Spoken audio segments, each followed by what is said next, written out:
Olá, tudo bem com você? Vamos para o nosso pão na mesa de hoje?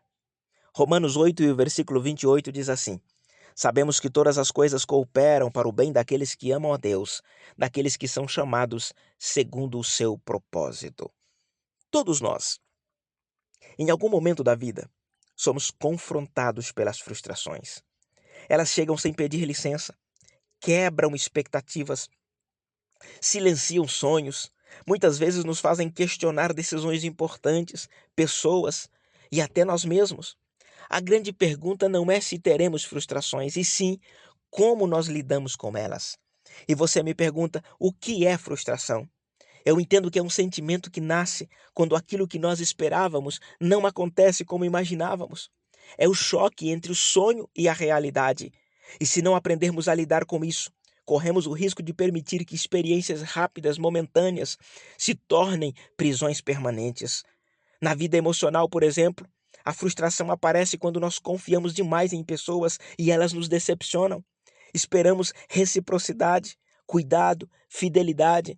E sabe o que recebemos em troca muitas vezes? O silêncio, o abandono, a traição, o cancelamento, como acontece hoje em dia, não é? E isso gera profundas feridas. E talvez eu esteja falando para pessoas agora que estejam chorando porque você acabou de ser traído ou traída, acabou de ser cancelado ou cancelada. Ei, e muitas vezes o coração se fecha. Por quê? É um mecanismo de defesa. Você tenta se autoproteger e essa autodefesa faz com que você se afaste das pessoas mais importantes da sua vida, faz com que você venha ferir as pessoas que você ama. E o que dizer da vida profissional? A frustração surge quando nós esforçamos, estudamos, trabalhamos com dedicação, mas o reconhecimento não vem. A promoção que havia sido prometida para você não acontece. Portas se fecham, projetos fracassam. Aos poucos, a frustração tenta nos convencer de que nós não somos bons o suficiente. E sabe qual é o problema? É que a gente acredita. E na vida ministerial? Talvez uma das mais sensíveis é a frustração ministerial. Aparece quando fazemos tudo, entre aspas, para Deus, mas não vemos os resultados esperados. Oramos, servimos, nos dedicamos e ainda assim somos criticados, ignorados e às vezes não compreendidos, não é assim? Foi assim com muitos servos de Deus.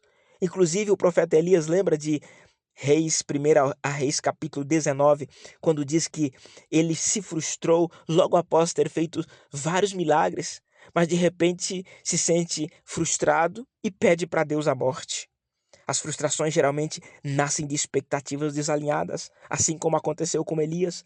Esperamos demais das pessoas, das circunstâncias, de nós mesmos. Criamos cenários na nossa cabeça perfeitos, resultados rápidos, caminhos sem dores. E quando a realidade não acompanha a nossa expectativa, a frustração vem e se instala. Outro fator que eu quero observar com você é quando a gente coloca a nossa referência no lugar errado. Isso mesmo. Quando usamos experiências negativas como padrão para definir o futuro. Começamos a dizer frases como: já tentei e não deu certo. Não vou tentar de novo. Não vale mais a pena tentar. Comigo nunca funciona isso aí. E nesse momento, a frustração deixa de ser um episódio e passa a ser uma lente. Tudo que enxergamos passa a ser contaminada por essa lente. Ei, quando permitimos que a frustração se torne referência, ela começa a desconstruir o futuro. Isso mesmo que eu disse. Desconstrói o seu futuro. Param-se os projetos, abandonam-se os sonhos, interrompem-se os chamados. A pessoa até continua vivendo, mas já não constrói, apenas sobrevive.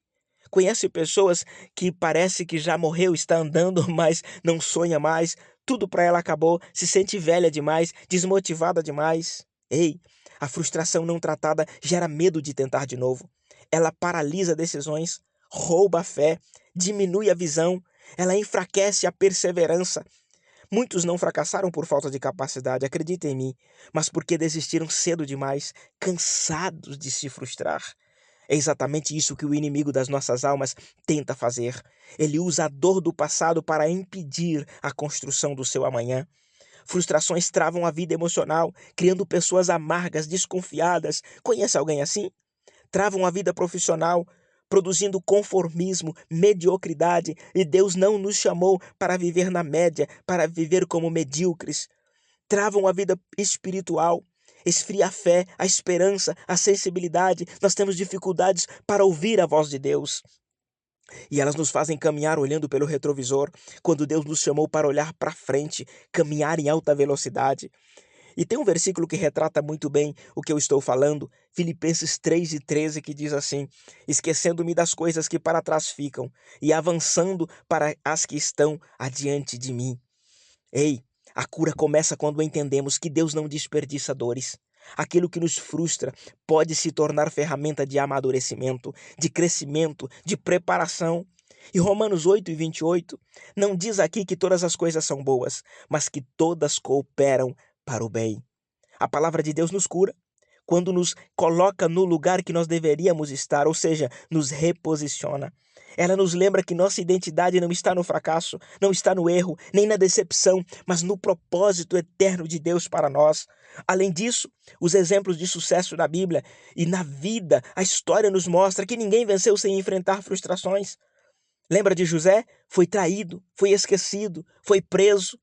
E Davi foi rejeitado, perseguido. O que dizer de Jesus Cristo, nosso maior exemplo? Foi incompreendido, foi rejeitado, foi cancelado, foi morto na cruz. Mas nenhum deles permitiu que a frustração definisse o final da sua história. Eu ouvi uma ilustração e eu quero concluir lembrando ou contando ela para você. Certa vez, um vaso de barro ainda em formação começou a rachar enquanto girava na roda, ainda nas mãos do oleiro. E um observador estava ali olhando, e para o observador, era apenas um fracasso, porque o vaso havia rachado na mão do oleiro. O vaso não estava saindo como esperado, havia falhas, imperfeições, rachaduras visíveis. Ei, o oleiro não jogou o barro fora, apesar daquela pessoa que estava observando falar para o oleiro: ei, esse vaso, esse barro não é barro de qualidade para fazer um vaso. Mas o oleiro parou, molhou novamente o barro, pressionou com cuidado e começou tudo de novo. Aquilo que parecia uma frustração era, na verdade, um processo de reconstrução. O vaso precisou ser quebrado para se tornar mais resistente, mais belo, mais útil. Se o barro tivesse voz, talvez ele dissesse: ei, por que o oleiro fez isso comigo? Eu já estava quase pronto. Mas o oleiro sabia. Daquele jeito, o vaso não suportaria o peso para o qual foi criado. Assim também somos nós. Muitas frustrações não são rejeições de Deus, são ajustes do oleiro.